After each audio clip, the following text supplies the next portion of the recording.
सकाळी उठून हा चेहरा बघितल्यानंतर मला माझं रडू आवरेनासं झालं. Hello everyone, welcome back to my mini blog. So टीनेजमध्ये असताना मला खूप पिंपल यायचे. 3-4 वर्ष मी खूप जास्त स्ट्रगल केलं ह्या पिंपलसोबत. खूप जास्त फाईट केली आहे, कारण मला इतकं जास्त इम्बॅरेसिंग फील व्हायचं लोकांसोबत पण जाताना.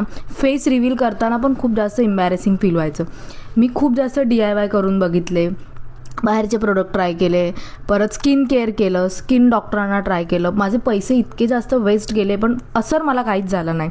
त्यानंतर जसं जसं माझं एज वाढत गेलं, जसं मी 20 क्रॉस केलं, ॲटोमॅटिक पिंपल येणं कमी कमी होत गेलं आणि आत्ता मला अजिबात पिंपल येत नाही. एखाद दुसरा पिंपल येतो आणि काळे डाग जे आहेत ते तसेच आहेत, पण पिंपल येणं बरंच कमी झालेलं आहे. आज सकाळी झोपेतून उठल्यानंतर बघितलं तर चेहरा पूर्ण गच्च पच्च पिंपल्सने भरलेला होता. सुरुवातीला तर खूप रडायला आलं, पण नंतर मी शांत झाले आणि घरातले जे काही प्रोडक्ट होते ते मी यूज करायला चालू केलं. सो 7 डेजचं मी चॅलेंज घेतलं आहे स्किन रिपेअर करण्याचं. सो ह्या चॅलेंजमध्ये तुम्ही पण माझ्यासोबत जॉईन व्हा, मला फॉलो करून. आणि कॉमेंट्समध्ये तुमचे पण काही ओपिनियन्स असतील तर माझ्यासोबत शेअर करा.